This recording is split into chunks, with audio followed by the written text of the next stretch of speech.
a lot of you have been involved with gate projects on abandoned mines or caves or something.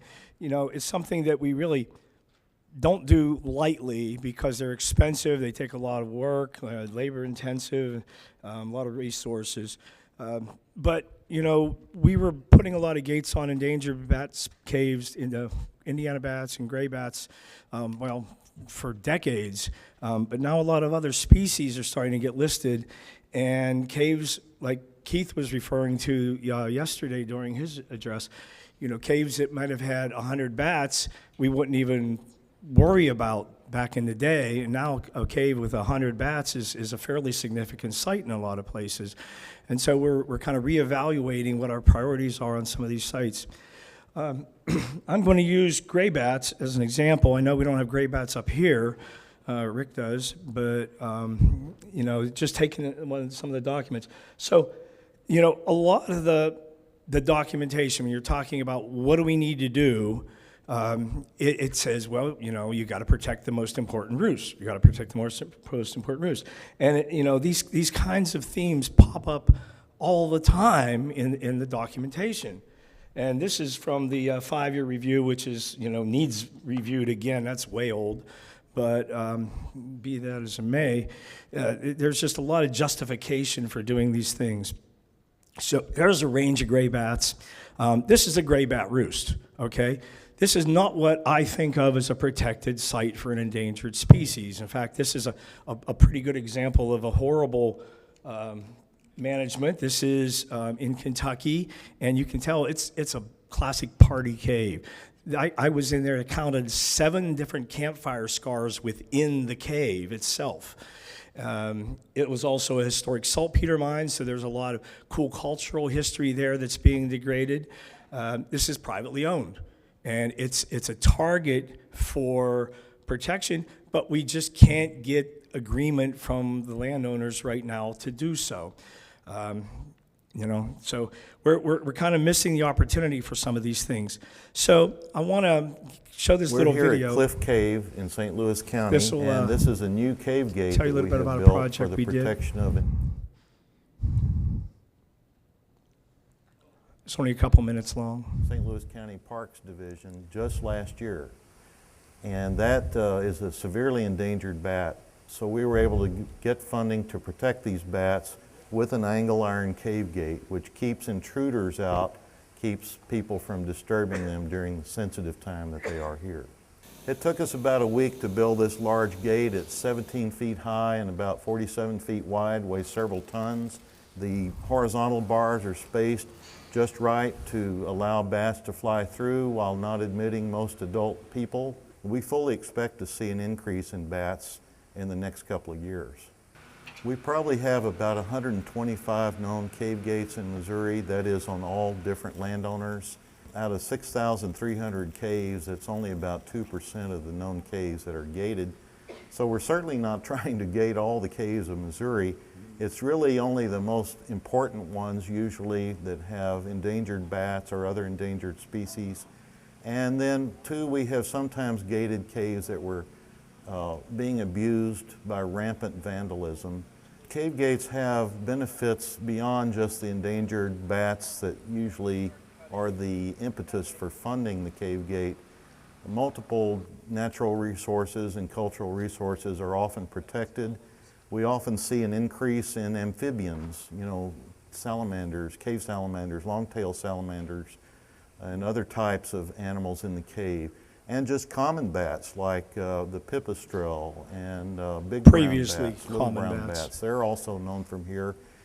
Sometimes when we have a large maternity colony of gray bats, we'll have other style of cave gates so they can fly over an opening above the gate and don't have a traffic jam piling up at the entrance, which actually would discourage them and maybe make them abandon the cave. We have chute gates, we have window gates, we have cupola gates. So we have different styles for different situations. Yeah, that's kind of a nice little overview. You know, all right, let's just keep going. There's so much I can say here, but I'm not going to. So none of these projects are easy.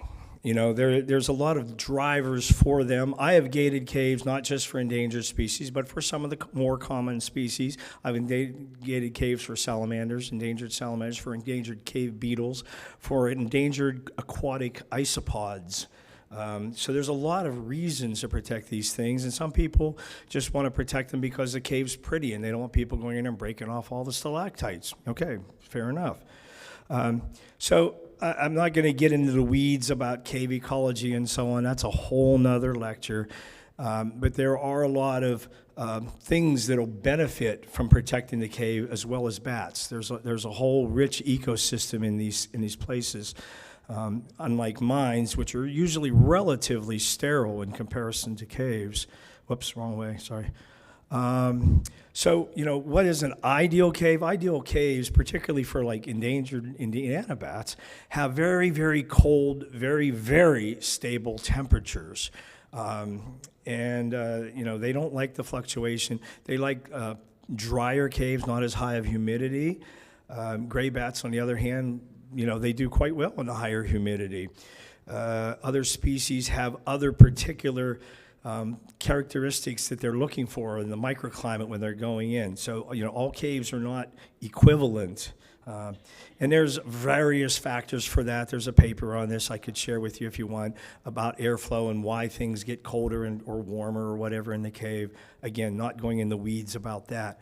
But we can kind of, do a quick scattergram and lump some of these things where we have some sites that are really, really good, some sites that are really, really awful, and then some sites kind of in between that, are pretty good, and bats can use them sometime and are fairly okay, except for that one cold winter when everything freezes or whatever. And then there's some sites that, were formerly good but have changed. They could change from natural causes because of, say, like erosion has washed a lot of sediment into an entrance and restricted it, so that changes the airflow in the microclimate. Or through man-made things. Some of these sites have been altered through commercialization. You make trails and walkways through a cave and open up the entrance larger. That completely changes what's going on inside. Saltpeter mining and various other things have happened. Even unintentionally, cavers have gone in, and they're pushing a cave, and they'll open up a restriction to get through into another chamber or whatever, and that's going to change the microclimate and alter things. This really does a lot of change. This is an abandoned coal mine, but does what they call a typical mine closure, where they just shove a culvert back in there, put some kind of closure on the culvert, and then backfill around it. Well, instead of having a tall, wide entrance, now you have this little tiny hole. So you've made a bottleneck in a formerly large thing. So you have changed that in the act of protecting. And we have inadvertently screwed up a lot of sites by trying to protect them, but doing it poorly, doing it in the wrong way. And that's why we're trying to give this talk so everybody kind of knows some of the things not to do, I guess. So, again, there's a lot of reasons for this. We're going to kind of just scroll down through some of the factors involved in bat gating. So again, caves are natural features, usually have diverse ecosystems and so on. Mines are formed by destructive techniques. You're blasting and drilling and things like that. So the rock tends to be much more fractured. They tend to be much more ephemeral on the landscape. And they usually have a lot of liability concerns because they're man-made. When we plan one of these projects, there's a jillion things we have to consider with the logistics and the planning. First of all, do you really need to put a gate on? Or is this something like, well, I got some extra money lying around, I think we'll close this. You have to look at the timing and buy in by all the users, the partners, and get that community, that stakeholder agreement and so on. You have to look at the entire site ecology, what kind of gate you put on, and how's that going to affect the microclimate and the cave ecology. You got to allow for airflow, water flow, nutrient flow, and animal flow, animal movement. So there's a lot of considerations. Ideally, we have a lot of data about this site before we put a gate on it. We've gone in and we've done bat counts for decades. We've put temperature and humidity monitors there, so we have a lot of microclimate data, so that when we do put a gate on, we can go back and see if that's having a negative effect or not. Is the gate itself causing any changes? Most of the time, we don't have that data. We're doing this as an emergency action. So you can get, bat data, look at old roost stains, like you say, put into data loggers and so on. There's a ton of equipment involved with this. This isn't the kind of thing where I can fly up to, say, Maine and say, okay, I'm going to help you with the bat gate, and I go to the tool rental place and I rent a couple of things and go over and build it. Not that simple. I have roughly $20,000 worth of gear that I carry around on all these projects. Don't worry about the fine print. These are just some of the things that you have to take. And I always take duplicates. I have backups. I don't just take one welder. I'll take 2 or maybe even 3 welders in case something goes down. Because if a piece of equipment fails in the middle of a job, it may take me days to find a replacement. And that's time in the field that's lost, and we can't do that. So I'll have multiple drills, multiple saws, multiple welders, multiple everything. If it's a tiny job and it's, say, like, oh, I'm doing something, I live in Austin, if I'm doing something, say, in San Antonio, well, I can just put stuff in the back of my vehicle and, go on down there and do a small gate in a day or so, no biggie. But if it's a big job, well, the equipment expands exponentially. I go out, some of these jobs are a week, 2 weeks, 3 weeks. We did one in Alabama. We put 5 gates on a cave, 5 different entrances. It took us 3 weeks to do all that. One of the gates was 70 feet wide. This is actually from that job. You see 3 generators deployed out here in the field to run the saws and run the welders and so on. I like to set up a little workstation. It's hard. You got to take care of your workers, right? It's hard on your back if you're working down on the ground all the time and bending over. So we'll set up a saw stand to cut the metal. Usually have some kind of shade or shelter depending on the weather, and and some things get even more complicated. This is a cave up in a cliff face in southern Missouri on the Mark Twain National Forest, gray bat site again. 2 entrances, and we had to set up a powered winch on a steel cable with pulleys and so on to have a trolley to haul everything up and down. We actually took all the material in through this entrance, carried it through the cave to the other entrance because we couldn't access it easily from the outside, built that gate, and then came back and built the gate in this entrance. Whoops, I want to go back to that one for sure. Wrong way, sorry, that one. Okay. Sometimes it takes a lot of manpower. This is a cave up in the Adirondacks. Emily and I were just talking about this last night. And there's 1.5 miles straight up the mountain. There's no switchbacks on this trail. 900 feet of elevation gain. Everything had to be carried up. And as a wilderness area, we had to have a special permit just to have a generator and a welder in there. It took 4 guys 4 hours to carry the generator up, the smallest generator I have that would push the welder. So again, these things are not trivial. There's a lot of effort involved with this. Here is an example of a high line that we use as another, this is just a rope haul system with, again, pulleys and such to bring stuff up. And I think there's a little video that might run here if I do this right. Nope, sorry. So these are some of the factors that I'm looking at. If somebody says, hey, Jim, I got a job in Vermont, for instance. We were talking about that this morning. So this is the kind of detail I need so I can put together a most accurate estimate. Otherwise, I'm just making something up, pulling numbers out of the air. Even things like, is there enough space for a truck to get in here? Or does the truck have to drop off stuff a mile away and then we have to figure out how to get it to the site from, the drop-off point? So the entrance itself, you got to look at it. Here's a huge entrance. This thing's like almost 100 feet wide, full of big giant boulders. Where would you put a gate? If you even build a gate over these boulders, somebody's probably going to find a way under or through the boulders and bypass your gate. What would you do? In that case, I actually went inside the cave a little bit, and the passage immediately broke up into an upper level and a lower level, which would be easy to gate at those locations and not right here at the entrance. Besides that, the entrance is rather scenic, you know.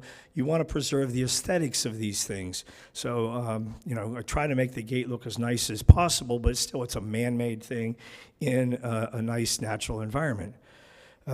Things like this, that's a cave entrance. That goes down into, you know, it's not a long cave, 100 feet long or something like that, but there was tricolor bat down there. How do you gate this? You know, if I put just a couple of bar or something right over that, that restricts that opening.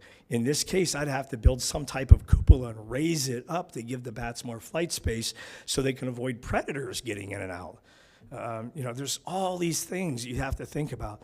So this is my kind of mental checklist that I'm going down whenever I'm assessing one of these entrances. And again, you know, I'm not going to dwell on the details. You guys can read for yourselves. So I have a timeline. The first thing I want to do, I want to make sure that, you know, the partner, the client has the money and it's going to be available, and it has it, you know, we know it's going to be available at a certain time. Otherwise, you know, why should I spend a whole bunch of time doing all this planning and arranging stuff if, you know, the project's going to be delayed or not happen at all? Then I try to, you know, look at my calendar, look at the partner's calendar, look at the biological calendar when the bat activity's happening and so on, and figure out what the best time is to put that gate in. Then I'll go out and I'll find a crew, and I usually hire cavers, to be honest. They're used to this kind of outdoor stuff. They're always happy to contribute to cave conservation. They have a great work ethic. You know, they're flexible and so on. So I will get my crew, then I'll go out. A lot of times we'll just find an Airbnb. They're a lot more convenient than motels. Motels aren't in a lot of places we need to go. And it's great to have the crew all in one place because it builds teamwork and camaraderie. We can save money on meals because we're cooking for ourselves, and we usually have laundry, which is handy. And then, you know, then I'll go and I'll get a couple of quotes from whatever steel companies I can find in the region, find out, you know, will they deliver there and how they're going to deliver and so on, and then put in my order. So when we get to the site, you know, there's some things to do as well. I got 10 minutes, I see. Sometimes we have to clear a trail, access. Again, we're trying to take care of the people. We don't want any tripping hazards, falling hazards, and so on. We have safety talks all the time. Tailgate safety session like this where we discuss the work that's needed and, you know, what our potential hazards are, how to avoid those. Sometimes we have to clean the entrance itself to even be able to put a gate in. Here, Galen's working on a slope right above a pit entrance. You notice he's on rope and everything, but he's trying to expose some bedrock so we can actually anchor the gate to the bedrock. Otherwise, it's just floating on dirt. And so that's not as secure. If you know, big rain event happened, there was a lot of erosion, it could possibly flush out the soil under the gate and provide an opening. This is one, I'm going to show you this. This is kind of cool because I do have a little video here. This is a gray bat site, and we have to put a gate in. Now, you know, on gray bats, like that we saw in that first video, they need a flight space. They need something that's open to get over the top of the gate, because they're on the summer roost, they're coming and going nightly. So these rocks are in the way, so we have to remove them. Is this playing? We're clear! Here you go, it's playing. So we actually utilize the technique that cavers call micro shaving, rock shaving, and this is perfectly, you know, safe if you know what you're doing. So we're taking out this whole big mass of rock. Unfortunately, you know, I had the camera set up on a ladder inside, and unfortunately, I pulled the camera off just as the major mass, all the rest of the stuff above that ledge that just came off, all the rest of that rock, the whole way up to the ceiling, all came down seconds after I took the camera down. That was a great shot. I was so pissed. I took it out exactly where we wanted.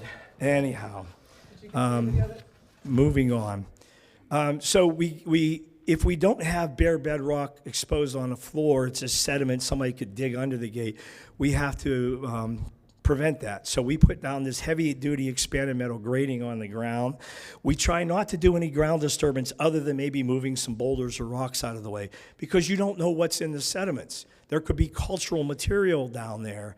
particularly in the southeast. We get a lot of that in cave entrances. So we don't want to do the ground disturbance. Here I'm setting up a laser level because this is the 70-foot gate. We want to make sure it's perfectly straight. We want everything to line up. So when we put our columns up, the bars will all fit nicely on the columns. And we put down a sill. The sill was our basic thing we start with, and everything anchors to that. And you can see anchored to the cave walls. We will start putting up our columns, and they are also anchored to the ceiling. So we got to drill. This is one of the hardest parts of the whole damn gate, is pushing that drill up into the ceiling. Your arms just feel like rubber. So there's a couple of columns, and put the hangers on. These are little metal brackets that we weld up. We have a spacing gauge, so they're all exactly the same height. And they're lined up, and then the bars just sit on those, and we weld the bars on like this. We put stiffeners inside the bars, which is what's happening in this photo, so we can have wider spans between the columns. Bats can go through these horizontal gaps very, very easily, but they don't like going through vertical gaps. So we don't want to have too many vertical elements in our gate. We need enough for stability and strength, of course, but you don't want to have them too closely spaced. That was one of the problems with the older style bat gates we used to build.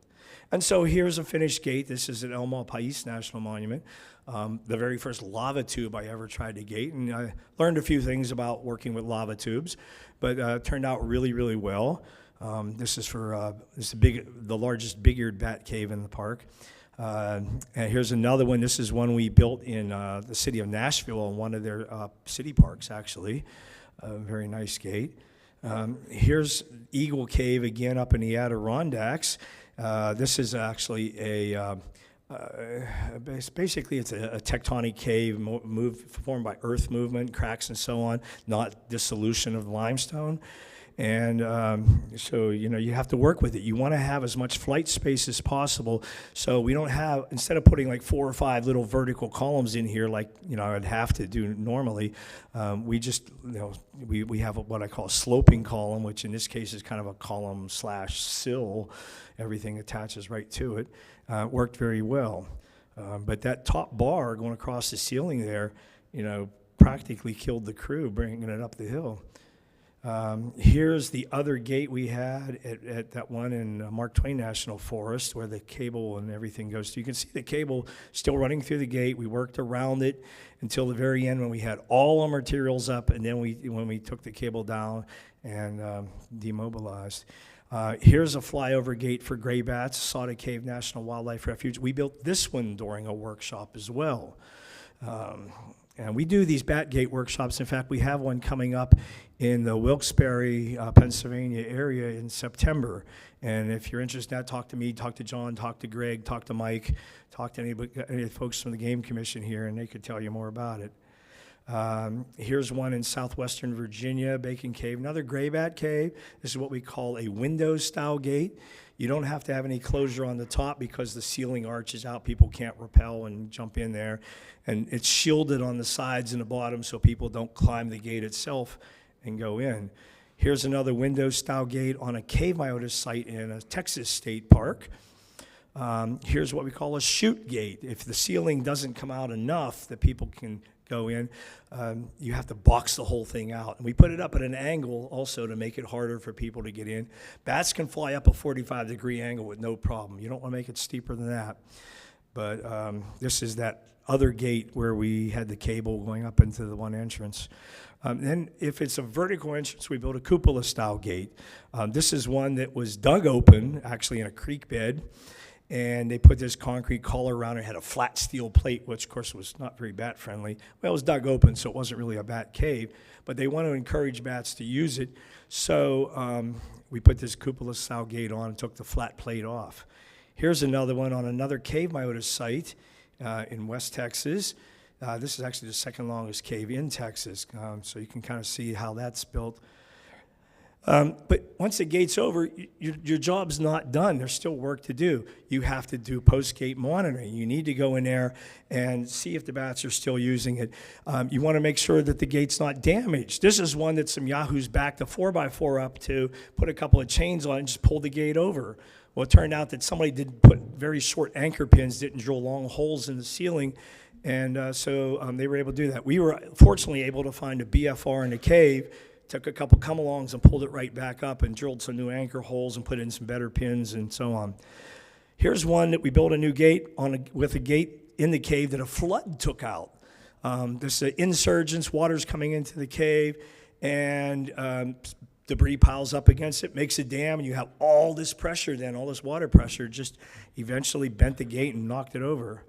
And then you get things like this, where you have a gate amber standing up inside of this entrance, but the gate has blocked all this debris from flowing in, and so now it's restricted the opening to less than half the original size. Bad stuff there. And then, of course, you get stuff like this where somebody builds what they think is a gate. It's not bat friendly, and it certainly doesn't keep people out either. Some of these things are just poor designs, very weak and easily exploited. Just to mention something, we do have another method we're using if we're just trying to maintain airflow in a vertical entrance on a mine, and bats aren't using it because it's too steep and too narrow. We'll use cable netting. It's a very effective kind of thing to do. It just gets staked to the ground, basically. So one last slide here, I think.